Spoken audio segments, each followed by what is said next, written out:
बहुत से लोगों ने ढेर सारी बातें सुनी होंगी, आपने भी सुनी होंगी कि रिसेशन आ रहा है, इन्फ्लेशन बढ़ रहा है, मंदी आ रही है, ये हो रहा है, वो हो रहा है। क्या हुआ? कुछ नहीं, निफ्टी तो ऑल टाइम हाई पे चल रहा है ना। लोग कह रहे थे कि यूएस में ये होगा वो होगा, बहुत सारे प्लेयर्स जो है मार्केट से बाहर निकल गए बिकॉज ऑफ नेगेटिव कमेंट्री बहुत से लोगों की, जिसके वजह से बहुत सारे लोग निकल गए और अभी जाके ऊपरी लेवल पे बाय करेंगे, जो हमेशा होता है वही। हिस्ट्री हमेशा रिपीट होती है ना। चलिए, दो फ्रेश ब्रेकआउट स्टॉक डिस्कस कर लेते हैं। उससे पहले निफ्टी का मूवमेंट को ज़रा पकड़ लें। 18,690 के ऊपर निफ्टी है, 0.62% माइनस, ऑल टाइम हाई के करीब। निफ्टी थोड़ा और डाउन हो जाए, स्टॉक थोड़े और नीचे आ जाए तो खरीदने में बहुत मज़ा आए। मैं यही चाहता हूँ कि थोड़ा सा मार्केट नीचे आए, और हर कोई यही चाहता है। जो स्मार्ट इन्वेस्टर होते हैं वो तो हमेशा मार्केट को चाहते हैं कि वो नीचे आए, हमको सफिशिएंट पहले बाय करने दो, फिर चले जाना ऊपर, जहाँ भी जाना है वहाँ भी। ठीक है, चलिए ये छोड़िए। रिटेल इन्वेस्टर की एक प्रॉब्लम है कि उन्हें बढ़ता हुआ मार्केट बहुत अच्छा लगता है, गिरता हुआ बहुत बुरा लगता है।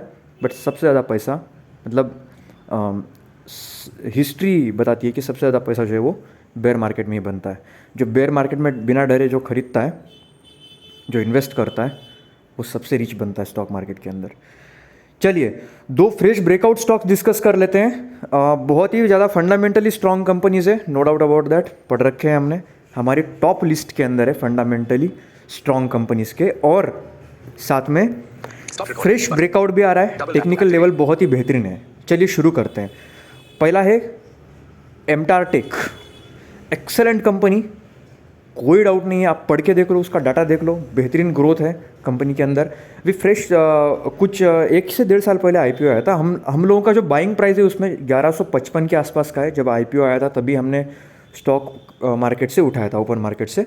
तो तभी हमने ये कंपनी स्टडी की थी, बहुत ही बेहतरीन कंपनी है, फंडामेंटली स्ट्रांग है। आप भी चेक कर सकते हो, स्क्रीनर पे जाके चेक कीजिए ना, मैंने आपको बताया ना पॉइंट्स, उस पॉइंट्स के आधार पे आप एनालाइज कर सकते हो। बट बाद में एक तरफा ये जो क्रेज चल रहा था मार्केट के अंदर, जिसकी वजह से एक तरफा रनअप आया, और फिर कंपनी लगभग 2500-2600 के पास से नीचे गिरती गई, एंड फिर 1100 तक, 1100-1200 तक आई, और उसके बाद अभी फिर से कंपनी ने रनअप देना शुरू किया है। बेहतरीन वॉल्यूम के साथ कंपनी में रनअप आया है। 1680 के बाद में इसका ब्रेकआउट लेवल है, जहाँ पे ब्रेकआउट आया था 1720 के ऊपर शायद कंपनी क्लोजिंग दी होगी मेरे ख्याल से। 3:30 बजे मैंने एक्चुअली चेक नहीं किया, बट जब मैंने चेक किया था तब 1723 पे थी, 1723। ठीक है, बाय कीजिए कंपनी को, जितना बाय करना है बाय करके छोड़ दीजिए उसको, किसी की बातें मत सुनिए।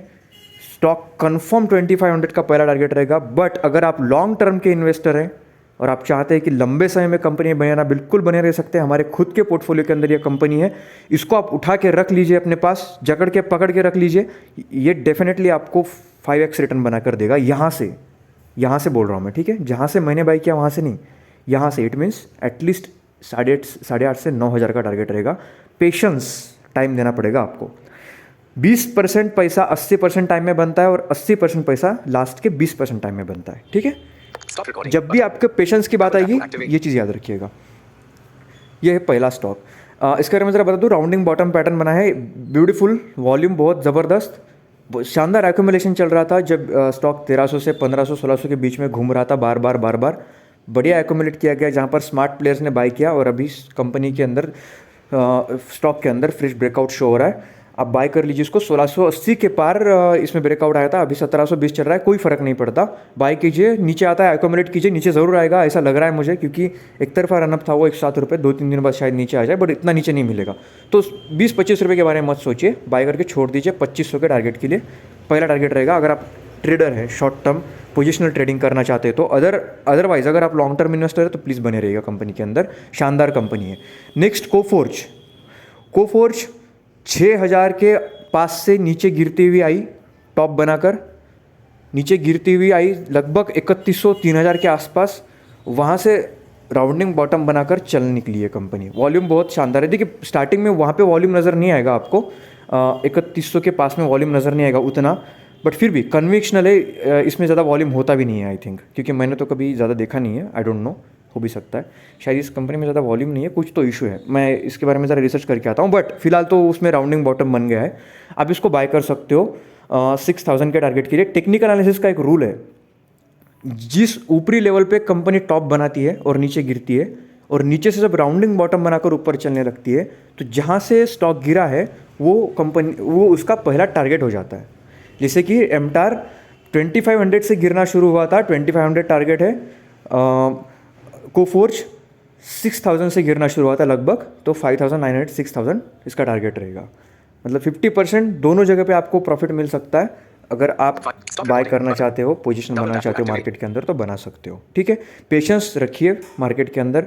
टॉप पे मार्केट खड़ा है, और ध्यान रखिएगा टॉप पे मार्केट खड़ा है इसका मतलब ये बिल्कुल भी नहीं है कि मार्केट महंगा है। ठीक है, अभी एमटार का एक इशू है कि एक तरफा रनअप था तो वैल्यूएशन बहुत ज़्यादा हो गई थी, जिसकी वजह से गिर गई थी कंपनी स्टॉक प्राइस। बट फिर से मूवमेंट नजर आएगा आपको 2500 के टारगेट के लिए। लॉन्ग टर्म में होल्ड करना चाहते हो बिल्कुल होल्ड करिएगा एमटार को। और हाँ, मैं 2-3 कंपनीज आपको बता देता हूँ ताकि आप जो इन्वेस्टर हैं, जो लॉन्ग टर्म में इन्वेस्ट करते हैं, वो भी एक्यूमुलेट। पहले मैंने आपको मैक पावर सीएनसी और लांसर कंटेनर 2 कंपनीज बताई थी। ठीक है, नाउ मैं आपको एक कंपनी बताता हूँ, RHI मैग्नेसिटा। इसके बारे में मैंने यहाँ पर पहले डिस्कस किया था, तो आप वहाँ पर भी बाइंग कर सकते हो। 400, 350, 400 के बीच में मैंने एक्यूमुलेट किया था इस कंपनी को, एंड शानदार कंपनी है, इसमें कोई डाउट नहीं है। इसको बाय कर लीजिए 3x के टारगेट के लिए। शानदार कंपनी है, फंडामेंटली स्ट्रांग है, आप पढ़ लीजिएगा डाटा इसका। और मैंने कुछ क्वेश्चंस आपसे पूछे थे, उसका जवाब मुझे अभी तक नहीं मिला है। I am still waiting, please आप उसका जवाब ज़रूर दीजिएगा। मेरा सवाल था नायका और कौन सा, नायका ही बोला था ना मैंने, या राइट, नायका एक्चुअली। इस कंपनी का मुझे फंडामेंटल एनालिसिस करके बताइए कि कंपनी की क्या प्रॉब्लम है। आई मीन प्रॉब्लम है नहीं है, कंपनी के अंदर इन्वेस्ट करना चाहिए नहीं करना चाहिए, जो भी है। क्या लगता है आपको उसके फंडामेंटल्स के बारे में? स्टडी करके मुझे कमेंट बॉक्स में ज़रूर बताइएगा, मुझे अच्छा लगेगा। मैं समझ जाऊंगा कि आप लोग भी स्टडी कर रहे हैं। अदरवाइज़ यहाँ कोई गीता नहीं चल रही है कि मैं बोलता जाऊँगा, आप सुनते जाओगे, लाइक करके निकल जाओगे। मुझे लाइक नहीं चाहिए, I am not interested. Subscribe नहीं करना है मत करो, बट सीखो, जहाँ से मिलता है वहाँ सीखो। आई एम नॉट इंटरेस्टेड कि आप यहाँ पे आके लाइक करो, ताली ठोको और निकल जाओ। कमेंट बॉक्स के अंदर मेरे को बोलो यस भाई बहुत अच्छे बहुत अच्छे, इसकी ज़रूरत है ही नहीं। नॉलेज शेयरिंग होनी चाहिए, बाकी कुछ नहीं होना चाहिए। अप्रिशिएट मत करो, ठीक है? मैं कोई तोहफ़ान नहीं हूँ, मैं भी खुद सीख रहा हूँ, सो मुझे अप्रिसिएशन की कोई ज़रूरत नहीं है। मुझे सिर्फ आपका सपोर्ट चाहिए। मैं चाहता हूँ कि हम लोग एक ग्रुप रेडी करें जो कि बहुत ही स्ट्रांग हो, जो कि मतलब फाइनेंस के बारे में अवेयरनेस फैलाने का काम करे, स्टॉक मार्केट के बारे में अवेयरनेस फैलाने का काम करे। मैं यही चाहता हूँ। तो आप कमेंट बॉक्स में मुझे मेरे आंसर्स चाहिए, मुझे किसी भी हालत में, ओके? मुझे लाइक नहीं चाहिए, इस वीडियो को लाइक मत करना। एक्चुअली फ्रेश ब्रेकआउट स्टॉक लेना, पोजीशन बनाना, बट पोजीशन ये इसलिए नहीं बताई जा रही है आपको कि आप पोजीशन बना के सिर्फ बैठो प्रॉफिट बुक करो। इसलिए क्योंकि अगर मार्केट में आप इन्वॉल्व रहोगे तो आपके अंदर एक क्यूरियोसिटी आ जाएगी, कुछ पता करने की, कुछ सीखने की। वो क्यूरियोसिटी आपसे ना वो काम करवाएगी जो आप चाहते हैं, नॉलेज।